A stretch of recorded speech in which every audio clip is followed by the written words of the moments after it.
پرسکون جنگ لڑنے کا اہتمام کیے ہوئے ہیں۔ اس نے جو کچھ سوچا تھا درست تھا۔ اس وقت سلطان ایوبی کرک سے 8-9 میل دور ایک چٹانی علاقے میں اپنا ہیڈ کوارٹر قائم کیے ہوئے تھا۔ یہ اس کا عارضی قیام تھا۔ وہ اپنے ہیڈ کوارٹر کو خانہ بدوش رکھا کرتا تھا، جس مقام پر اسے حملہ کرانا اور شب خون مروانا ہوتا وہ اس کے قریب ہوتا اور حملہ کرنے والے دستے کے کمانڈر کو بتا دیا کرتا تھا کہ وہ ان کی واپسی کے وقت کہاں ہوگا۔ اس کے چھاپہ مار صلیبی فوج کی تمام ترک کمک تباہ کر چکے تھے۔ چھاپہ ماروں کے چھوٹے چھوٹے گروہ اس صلیبی فوج کے لیے ناگہانی مصیبت بنے ہوئے تھے جو صحرا میں پھیلی ہوئی تھی۔ صلیبیوں کا نقصان تو بہت ہو رہا تھا، لیکن چھاپہ ماروں کی شہادت غیر معمولی طور پر زیادہ تھی۔ 10 جاباز جاتے تو 3-4 واپس آتے تھے۔ یہ رپورٹ بھی ملنے لگی تھی کہ صلیبیوں نے ایسے انتظامات کر لیے ہیں جو شب خون اور چھاپے کو کامیاب نہیں ہونے دیتے، لہذا اب چھاپہ ماروں کو جان کی بازی لگانی پڑتی تھی۔ سلطان ایوبی اب اپنی چالیں اور فوج کا پھیلاؤ بدلنے کی سوچ رہا تھا۔ معلوم ہوتا ہے کہ صلیبی مجھے آمنے سامنے آنے پر مجبور کر رہے ہیں۔ سلطان ایوبی نے اپنی فوجی نائبین سے کہا، میں انہیں کامیاب نہیں ہونے دوں گا، اور اب میں اپنے اتنے زیادہ جوان مروانے سے بھی گریز کروں گا۔ میں چھاپہ مار دستوں کی نفری میں اضافہ کرنے کا مشورہ دوں گا، ایک نائب نے کہا، اور میں یہ بھی مشورہ دوں گا کہ ہمیں دشمن کی قوت کو کبھی نظر انداز نہیں کرنا چاہیے کہ ہماری فوج میں جذبہ زیادہ ہے۔ جذبہ سپاہی کو بے جگری سے لڑا کر مروا سکتا ہے، فتح کا ضامن نہیں ہو سکتا۔ صلیبیوں کے مقابلے میں ہماری نفری بہت کم ہے۔ ہمیں یہ بھی نہیں بھولنا چاہیے کہ صلیبی فوج کا زیادہ تر حصہ ذرہ پوش ہے۔ سلطان ایوبی مسکرایا اور بولا، لوہا جو انہوں نے پہن رکھا ہے وہ انہیں نہیں ہمیں فائدہ دے گا۔ کیا آپ نے نہیں دیکھا کہ صلیبی کچھ کرتے ہیں تو رات کو کرتے ہیں یا صبح کے وقت؟ اس کی وجہ یہ ہے کہ وہ دھوپ سے بچنے کے لیے کوشش کرتے ہیں۔ سورج اوپر اٹھتا ہے تو اس کی تمازت ذرہ بختر کو انگاروں کی طرح گرم کرتی ہے۔ ذرہ پوش سپاہی اور سوار لوہے کے خود اور آہنی سینہ پوش اتار پھینکنا چاہتے ہیں۔ اس کے علاوہ لوہے کا وزن ان کی حرکت کی تیزی کو ختم کر دیتا ہے۔ میں انہیں دوپہر کے وقت لڑاؤں گا جب ان کے سروں پر رکھا ہوا لوہا ان کا پسینہ نکال کر ان کی آنکھوں میں ڈالے گا اور وہ اندھے ہو جائیں گے۔ آپ نفری کی کمی کو متحرک طریقہ جنگ سے اور جذبے سے پورا کریں۔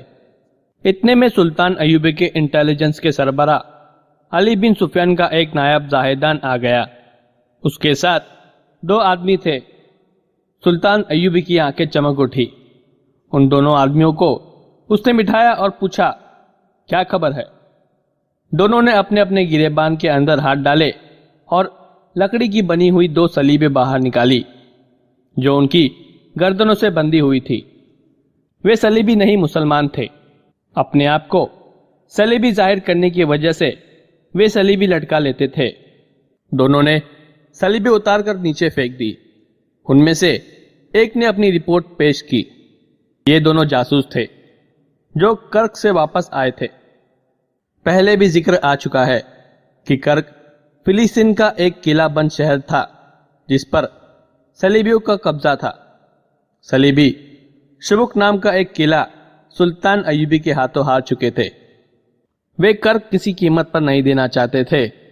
اس کے بعد انہوں نے دفاعی انتظامات بڑے سخت کر دیے تھے، جن میں ایک بندوبست یہ تھا کہ وہ قلعے بند ہو کر نہیں لڑنا چاہتے۔ شبک سے جب عیسائی اور یہودی باشندے مسلمانوں کے ڈر سے کرک بھاگ رہے تھے تو اسی وقت سلطان ایوبی نے اپنی فوج اور انتظامیہ کو یہ حکم دے دیا تھا کہ بھاگنے والے غیر مسلموں کو روکے اور انہیں واپس لا کر ان کے ساتھ اچھا سلوک کرے۔ لیکن سلطان ایوبی نے ایک خفیہ حکم یہ بھی دیا تھا کہ زیادہ تر باشندوں کو جانے دے۔ اس حکم میں راز یہ تھا کہ غیر مسلم باشندوں میں سلطان کے جاسوس بھی جا رہے تھے۔ اپنے جاسوس دشمن کے اس شہر میں اور مضافات میں، جس پر تھوڑے عرصے کے بعد حملہ کرنا تھا، بھیجنے کا یہ موقع بہت اچھا تھا۔ مسلمان جاسوس یہودی اور عیسائی پناہ گزینوں کے بھیس میں کرک چلے گئے تھے۔ وہاں کے مسلمان باشندوں کو ساتھ ملا کر انہوں نے خفیہ اڈے بنا لیے تھے۔ وہ وہاں سے اطلاع بھیجتے رہتے تھے۔ سلطان ایوبی ذاتی طور پر ان کی رپورٹیں سنا کرتا تھا۔ اس روز 2 جاسوس آئے تو سلطان ایوبی نے انہیں فوراً اپنے خیمے میں بلا لیا اور باقی سب کو باہر نکال دیا۔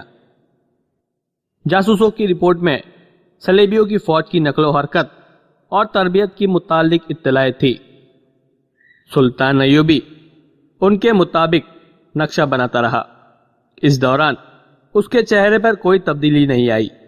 جاسوسوں نے جب کرک مسلمان باشندوں کی بے بسی اور مظلومیت کی تفصیل سنائی تو سلطان ایوبی کے چہرے پر نمایاں تبدیلی آ گئی۔ ایک بار تو وہ جوش میں آ کر اٹھ کھڑا ہوا اور خیمے میں ٹہلنے لگا۔ جاسوسوں نے اسے بتایا کہ صلیبی شبک سے شکست کھا کر کرک پہنچے تو انہوں نے مسلمانوں کا جینا حرام کر دیا۔ سلطان ایوبی کو بہت سے حالات کا پہلے سے علم تھا۔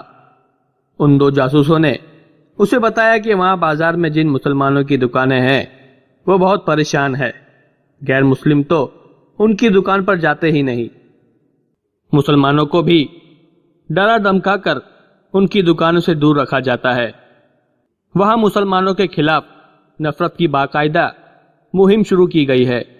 عیسائی اور یہودی مسجدوں کے سامنے اونٹ، گھوڑے اور دیگر مویشی باندھ دیتے ہیں۔ اذان اور نماز پر کوئی پابندی نہیں ہے، لیکن جب اذان ہوتی ہے تو غیر مسلم شور مچاتے، ناچتے اور مذاق اڑاتے ہیں۔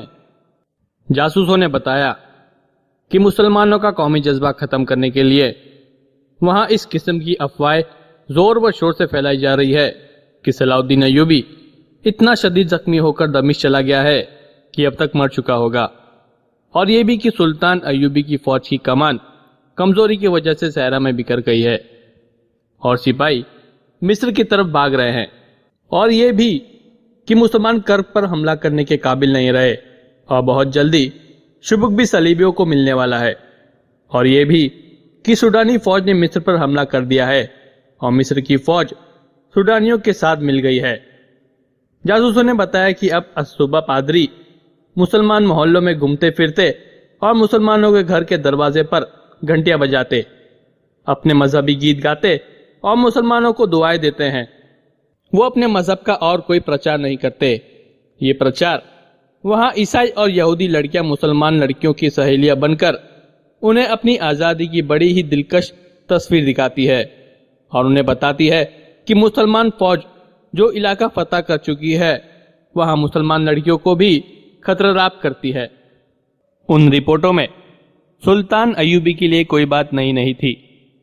ابتدا میں اس کے جاسوس اسے کرک کے مسلمانوں کی حالتیں زار بار بتا چکے تھے۔ وہاں کے مسلمانوں کا حال یہ تھا کہ وہ سلطان ایوبی اور اس کی فوج کے خلاف کوئی حوصلہ شکن افواہ سننا نہیں چاہتے تھے، لیکن وہاں جو بھی بات ان کے کانوں میں پڑتی تھی حوصلہ شکن ہوتی تھی۔ ان کے گھروں کی دیواروں کے بھی کان تھے، وہ اکٹھا بیٹھنے سے بھی ڈرتے تھے۔ جنازے اور بارات کے ساتھ بھی جاسوس ہوتے تھے اور مسجدوں میں بھی جاسوس ہوتے تھے۔ ان کی بدنصیبی یہ تھی کہ جاسوسی تو ان کے اپنے مسلمان بھائی کرتے تھے، وہ اپنے گھروں میں بھی سرگوشیوں میں باتیں کرتے تھے۔ کسی مسلمان کے خلاف یہ کہہ دینا کہ وہ صلیبی حکومت کے خلاف ہے اسے بیگار کیمپ میں بھیجنے کے لیے کافی ہوتا تھا۔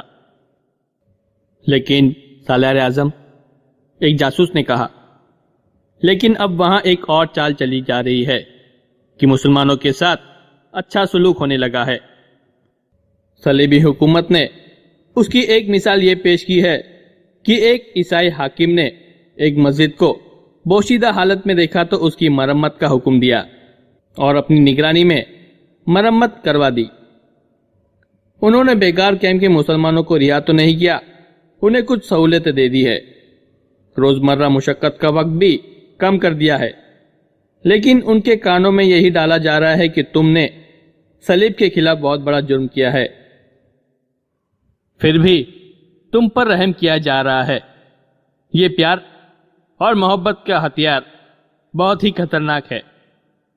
اس جھوٹے پیار سے غیر مسلمان نوجوانوں کو نشے اور جوئے کے عادی بناتے جا رہے ہیں۔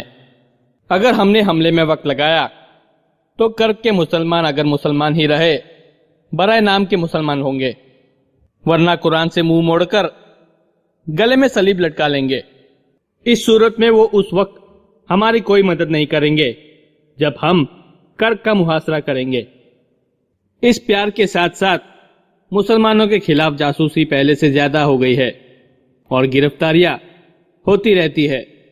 ابھی تک مسلمانوں کا جذبہ قائم ہے اور وہ ثابت قدم رہنے کا فیصلہ کیے ہوئے ہیں۔ انہوں نے ابھی تک غیر مسلموں کے پیار کو قبول نہیں کیا، مگر وہ زیادہ دیر تک ثابت قدم نہیں رہ سکیں گے۔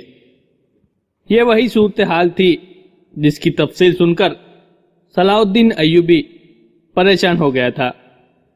اسے یہ اطلاع بہت تکلیف دے رہی تھی کہ مسلمانوں کے خلاف جاسوسی کر رہے ہیں۔ اس کے لیے پریشانی کی دوسری وجہ یہ تھی کہ مقبوضہ علاقے میں کے خلاف پیار کا ہتھیار استعمال کرنا شروع کر دیا تھا، اور اس وقت کے ساتھ ہی نوجوانوں کی کردار کشی کا بھی عمل شروع ہو گیا تھا۔ ان دونوں سے زیادہ خطرناک وہ افواہیں تھی جو وہاں کے مسلمانوں میں اسلامی فوج کے خلاف پھیلائی جا رہی تھی۔ اس نے نظام جاسوس کے نائب زاہدان کو بلایا اور پوچھا، کیا تم نے ان کی باتیں سن لی ہے؟ ایک ایک لفظ سنا اور انہیں آپ کے پاس لایا ہوں، زاہدان نے جواب دیا۔ علی بن سفیان کو قاہرہ سے بلا لوں؟ سلطان ایوبی نے پوچھا۔ یا تم اس کی جگہ پور کر سکو گے؟ یہ معاملہ نازک ہے، دشمن کے شہر میں مسلمانوں کو افواہوں اور دشمن کے زہریلے پیار سے بچانا ہے۔ علی بن سفیان کو قاہرہ سے بلانے کی ضرورت نہیں، زاہدان نے جواب دیا۔ حسن بن عبداللہ کو بھی ان کے ساتھ رہنے دے، مصر کی حالت اچھے نہیں، تقریب کاری اور غداروں سے بھرا پڑا ہے۔ کرک کے مسئلے کو میں سنبھال لوں گا، تم نے کیا سوچا ہے؟ سلطان ایوبی نے اس سے پوچھا۔ وہ دراصل زاہدان کا امتحان لے رہا تھا۔ وہ جانتا تھا کہ زاہدان مخلص سراغ رسا ہے اور اپنے شعبے کے سربراہ علی بن سفیان کا شاگرد ہے۔ اس پر سلطان کو پورا اعتماد تھا، پھر بھی وہ یقین کرنا ضروری سمجھتا تھا کہ یہ شاگرد اپنے استاد کی کمی کو پوری کر لے گا۔ اس نے زاہدان کا جواب سنے بغیر کہا، زاہدان، میں نے میدان جنگ میں شکست نہیں کھائی، یہ خیال رکھنا کہ میں اس محاذ پر شکست کھانا نہیں چاہتا جس پر صلیبیوں نے حملہ کیا ہے۔ میں کرک کے مسلمانوں کو اخلاقی اور نظریاتی تباہی سے بچانا چاہتا ہوں۔ آپ جانتے ہیں کہ کرک میں ہمارے جاسوس موجود ہے، زاہدان نے کہا۔ میں انہیں اس مقصد کے لیے استعمال کروں گا۔ وہاں کے مسلمانوں کو آپ کے متعلق اور ہماری فوج اور مصر کے متعلق صحیح خبر سناتے رہیں گے اور ہمیں آپ کا پیغام دیں گے۔ وہاں کے مسلمان عورتوں میں قومی جذبے کی کمی نہیں، ایک جاسوس بول پڑا۔ اس نے کہا، ہم جوان لڑکیوں سے کہیں گے کہ وہ گھر گھر جا کر عورتوں کے ذہن صاف کرتی رہیں گی۔ ہمارا مشاہدہ یہ ہے کہ وہاں کی لڑکیاں لڑنے کے لیے بھی تیار ہے۔ عورتیں اگر گھر اور بچوں کی تربیت کا محاذ سنبھال رکھے تو اسی سے اسلام کے فروغ اور سلطنت اسلامی کی توسیع میں بہت مدد ملے گی، سلطان ایوبی نے کہا۔ انہیں اس مقصد کے لیے استعمال کرو کہ مسلمان گھروں میں اور بچوں میں غیر اسلامی اثرات نہ داخل ہونے دیں۔ میں اس کوشش میں مصروف ہوں کہ کرک پر جلدی حملہ کر دو اور شبک کی طرح وہاں کے بھی مسلمانوں کو آزاد کراؤ۔ اس نے زاہدان سے پوچھا، اس مقصد کے لیے کسے کرک بھیجو گے؟ انہی دونوں کو، زاہدان نے جواب دیا۔ یہ آنے جانے کے راستوں اور طریقوں سے واقف ہو چکے ہیں اور وہاں کے حالات اور ماحول سے مانوس ہے۔ یہ دونوں آدمی غیر معمولی طور پر ذہین جاسوس تھے، سلطان ایوبی نے انہیں ہدایت دینی شروع کر دی۔ کرک کے مسلمان باشندوں پر پیار کا جو ہتھیار چلایا جا رہا تھا وہ صلیبیوں کی انٹیلیجنس کے ڈائریکٹر جرمن نجات ہرمن کی اختراع تھی۔ وہ شبوک کی شکست کے بعد صلیبی حکمرانوں پر زور دے رہا تھا کہ کرک کے مسلمانوں کو پیار کا دھوکہ دے کر صلیب کا وفادار بنایا جائے یا کم از کم صلاح الدین ایوبی کے خلاف کر دیا جائے۔ صلیبی حکمراں مسلمانوں سے اتنی زیادہ نفرت کرتے تھے کہ ان کے ساتھ جھوٹا پیار بھی نہیں کرنا چاہتے تھے۔ وہ تشدد اور گندگی سے مسلمانوں کا قومی جذبہ اور وقار ختم کرنے کے قائل تھے۔ ہرمن اپنے فن کا ماہر تھا، انسانوں کی نفسیات سمجھتا تھا۔ اس نے صلیبی حکمرانوں کو بڑی مشکل سے اپنا ہم خیال بنایا اور یہ پالیسی مرتب کرا لی کہ شہر اور مضافات کے اس علاقے کے مسلمانوں کو جو صلیبی استبداد میں مشتبہ اور جاسوس سمجھا جائے، جن مسلمانوں کے خلاف ذرا سے بھی شہادت ملے اسے گرفتار کر کے غائب کر دیا جائے، لیکن ہر مسلمان شہری کو دہشت زدہ نہ کیا جائے۔ اس پالیسی کی بنیادی شک یہ تھی کہ لڑکیوں کے ذریعے مسلمان لڑکیوں کو بے پردہ کیا جائے اور مسلمان لڑکیوں کو ذہنی طور پر عیاشی اور نشے کا عادی بنا دیا جائے۔ مختصر یہ ہے کہ ان کی کردار کشی کا انتظام کیا جائے، لہذا اس پالیسی پر عمل شروع کر دیا گیا تھا۔ ابتدا افواہوں سے کی گئی تھی۔ ہرمن نے یہ منظوری بھی لے لی تھی کہ مسلمانوں میں غداری کے جراثیم پیدا کرنے کے لیے خاصی رقم خرچ کی جائے۔ چند ایک مسلمانوں کو خوبصورت گھوڑیوں کی بگی دے کر انہیں شہزادہ بنا دیا جائے اور انہیں مسلمانوں کے خلاف مخبری اور ان میں افواہوں پھیلانے کے لیے استعمال کیا جائے۔ انہیں شادی دربار میں وقتاً فوقتاً مدعو کیا کر کے ان کے ساتھ شاہانہ سلوک کیا جائے۔ ان کی مستورات کو بھی مدعو کر کے ان کی عزت کی جائے کہ وہ اپنی اصلیت اور اپنا مذہب ذہن سے نکال دے۔ ہرمن نے کہا، اگر آپ مسلمانوں کو اپنا غلام بنانا چاہتے ہیں تو اس کے دماغ میں بادشاہی کا کیڑا ڈال دے، اسے گھوڑے اور بگیاں دے کر اس کے دامن میں چند ایک اشرفیاں ڈال دے، پھر وہ بادشاہی کے نشے میں آپ کے اشارے پر ناچے گا، شراب بھی پیے گا اور اپنی بیٹیوں کو اپنے ہاتھوں سے ننگا کر کے آپ کے حوالے کر دے گا۔ اگر آپ مسلمانوں کا مستقبل تاریک کرنا چاہتے ہیں تو یہ نسخہ آزمائیے۔ میں آپ کو پہلے بھی بتا چکا ہوں اور اب پھر بتاتا ہوں کہ یہودیوں نے مسلمانوں کی اخلاقی تباہی کے لیے اپنی لڑکیاں پیش کی ہے۔ آپ جانتے ہیں کہ مسلمان کا سب سے پرانا سب سے بڑا دشمن یہودی ہے۔ اسلام کی جڑیں تباہ کرنے کے لیے یہودی اپنی بیٹیوں کی عزت اور اپنی پونجی کا آخری سکہ بھی قربان کرنے کو تیار ہے۔ یہودیوں میں خطرہ یہ تھا کہ وہ اپنے خطے کے رہنے والے تھے، اس لیے مسلمانوں کی زبان بولتے تھے اور ان کے رسم و رواج اور گھریلو طرز زندگی سے بھی واقف تھے۔ ان کی شکلیں اور کئی دیگر قوائف ملتے جلتے تھے۔ کوئی یہودی لڑکی مسلمانوں کا لباس پہن کر کسی مسلمان گھر میں جا بیٹھے تو اسے بلا شک و شبہ مسلمان سمجھا لیا جاتا تھا۔ اس مشابہت سے یہودی پورا فائدہ اٹھا رہے تھے اور اسلامی معاشرے میں غیر اسلامی زہر داخل ہونا شروع ہو گیا تھا۔ جس روز سلطان ایوبی نے 2 جاسوسوں کو ہدایت دی اور زاہدان سے کہا تھا کہ وہ کرک میں جاسوسوں کے ذریعے مسلمانوں کو صحیح خبریں پہنچائے، اس سے 20 روز بعد کرک میں ایک پاگل اور مجذوب اچانک کہیں سے نمودار ہوا۔ اس نے ہاتھ میں لکڑی کی بنی ہوئی گز بھری لمبی سلیب اٹھا رکھی تھی، جسے وہ اوپر کر کے چلاتا تھا، مسلمانوں کی تباہی کا وقت قریب آ گیا ہے۔ شبوک میں مسلمان اپنی بیٹیوں کی عصمت دری کر رہے ہیں۔ مصر میں مسلمانوں نے شراب پینا شروع کر دیا ہے۔ خدا یسوع مسیح نے کہا ہے کہ اب یہ قوم روئے زمین پر زندہ نہیں رہ سکتی۔ مسلمانوں، نوح کے دوسرے طوفان سے بچنا چاہتے ہو تو صلیب کے سائے میں آ جاؤ، اگر پسند نہیں تو خدا یہودا کے آگے سجدہ کرو، مسجدوں میں تمہارے سجدے بیکار ہے۔ لباس و شکل و صورت سے وہ اچھا بھلا لگتا تھا، لیکن باتوں اور اندازے سے پاگل معلوم ہوتا تھا۔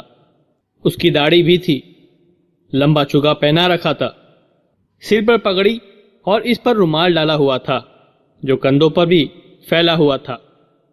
اس کے چہرے اور کپڑوں پر دھول تھی جس سے پتہ چلتا تھا کہ وہ سفر سے آیا ہے۔ اس کے پاؤں دھول سے آلود تھے۔ اسے کوئی روکتا اور بات کرتا تھا تو وہ رک جاتا تھا، لیکن کوئی جواب نہیں دیتا تھا۔ کوئی بات جیسے سنتا اور سمجھتا ہی نہ تھا۔ سوال کوئی بھی پوچھو وہ اپنا اعلان دہرانے لگتا تھا، مسلمانوں کی تباہی کا وقت قریب آ گیا ہے وغیرہ وغیرہ۔ کسی نے بھی معلوم کرنے کی کوشش نہ کی کہ وہ کون ہے اور کہاں سے آیا ہے۔ عیسائی اس لیے خوش تھے کہ اس کے ہاتھ میں صلیب اٹھا رکھی تھی اور خدا یسوع مسیح کا نام لیتا تھا۔ یہودی اس لیے خوش تھے کہ وہ خدائے یہود کا نام لیتا تھا، اور دونوں کی یہ خوشی مشترک تھی کہ وہ مسلمانوں کی تباہی کی خوشخبری سنا رہا تھا۔ صلیبی فوج کے چند ایک سپاہیوں نے اس کی للکار سنی تو انہوں نے کہا لگایا۔ شہری انتظامیہ کی فوج جو بعد میں پولیس کہلائی، اسے دیکھا تو اسے پاگل کہہ کر نظر انداز کر دیا۔ مسلمانوں میں اتنی جرت نہیں تھی کہ اس کا منہ بند کرتے۔ مسلمان اس کے منہ سے اپنی تباہی کا اعلان سن کر ڈر گئے تھے، اور انہیں غصہ بھی آیا تھا مگر کچھ بھی نہیں کر سکتے تھے۔ یہ مجذوب شہر کی گلیوں اور بازاروں میں گھوم رہا تھا اور اس اعلان کو دوہرا رہا تھا، مسلمانوں صلیب کے سائے میں آ جاؤ، تمہاری تباہی کا وقت آ گیا ہے، مسجدوں میں تمہارے سجدے بیکار ہے۔ کہیں کہیں وہ یہ بھی کہا کرتا تھا، کرک میں مسلمانوں کی فوج نہیں آئے گی، ان کا صلاح الدین ایوبی مر چکا ہے۔ بعض اوقات وہ اٹھ پٹانگ اور بےمانی فکرے بولتا تھا جو ثابت کرتے تھے کہ وہ پاگل ہے۔ بچے اس کے پیچھے پیچھے چلے جا رہے تھے، بڑے عمر کے آدمی بھی کچھ دور تک اس کے پیچھے چلتے اور رک جاتے تھے۔ وہاں سے چند اور آدمی اس کے پیچھے چل پڑتے تھے۔ مسلمان اسے غصے کی نگاہ سے بھی دیکھتے تھے اور اپنے بچوں کو اس کے پیچھے جانے سے روکتے تھے۔ صرف ایک مسلمان تھا جو اس پاگل کے پیچھے پیچھے جا رہا تھا۔ وہ پاگل سے 10-12 قدم دور تھا۔ یہ ایک جوان سال مسلمان تھا۔ راستے میں 2 عیسائی نوجوانوں نے اسے تانے دیے۔ ایک نے اسے کہا، عثمان بھائی تم بھی صلیب کے سائے میں آ جاؤ۔ اس نے انہیں قہر بھری نظروں سے دیکھا اور چپ رہا۔ ان عیسائیوں کو معلوم نہیں تھا کہ عثمان کے پاس ایک خنجر ہے اور وہ اس پاگل کو قتل کرنے کے لیے اس کے پیچھے پیچھے جا رہا ہے۔ اس کا پورا نام عثمان صارم تھا۔ اس کے ماں باپ زندہ تھے اور اس کی ایک چھوٹی بہن تھی جس کا نام النور صارم تھا۔ اس لڑکی کی عمر 22-23 سال تھی۔ عثمان اس سے 3-4 سال بڑا تھا، جوشیلا نوجوان تھا، اسلام کے نام پر جان نثار کرتا تھا۔ صلیبی حکومت کی نظر میں وہ مشتبہ بھی تھا، کیونکہ وہ مسلمان نوجوانوں کو صلیبی حکومت کے خلاف زمین دوز کارروائی کے لیے تیار کرتا رہتا تھا۔ وہ ابھی کوئی جرم کرتا پکڑا نہیں گیا تھا۔ اس نے جب اس پاگل کی آواز سنی تو باہر نکل آیا۔ پاگل اتنی بڑی صلیب بلند کیے مسلمانوں کے خلاف بلند آواز میں وہی تباہی بکتا جا رہا تھا۔ عثمان صارم نے یہ بھی نہ دیکھا کہ یہ تو کوئی پاگل ہے۔ اس نے صلیب دیکھی اور پاگل کے الفاظ سنے تو اس پر دیوانگی طاری ہو گئی۔ اپنے گھر جا کر اس نے خنجر لیا اور کرتے کے اندر ناپ میں اڑس کر پاگل کے پیچھے پیچھے چل پڑا۔ وہ اسے ایسی جگہ قتل کرنا چاہتا تھا جہاں اسے کوئی نہ دیکھ سکے۔ وہ صلیبیوں کے خلاف مزید کارروائیوں کے لیے زندہ رہنا چاہتا تھا۔ وہ پاگل سے 10-12 قدم پیچھے چلتا گیا اور اس کا اعلان سنتا گیا۔ جب 2 عیسائیوں نے اسے تانے دیے اور ایک نے کہا کہ عثمان تم بھی صلیب کے سائے میں آ جاؤ، تو اس کی آنکھوں میں خون اتر آیا۔ اس کے دل میں قتل کا ارادہ اور زیادہ پختہ ہو گیا۔ پاگل کے پیچھے اور اس کے ساتھ ساتھ لوگوں کا جلوس اکٹھا ہو گیا۔ قتل کا یہ موقع اچھا نہیں تھا۔ دن گزرتا گیا اور پاگل کی آواز دھیمی پڑتی گئی۔ اس کے پیچھے چلنے والے کم ہوتے گئے۔ سورج غروب ہونے میں ابھی کچھ دیر باقی تھی۔ ایک مسجد آ گئی۔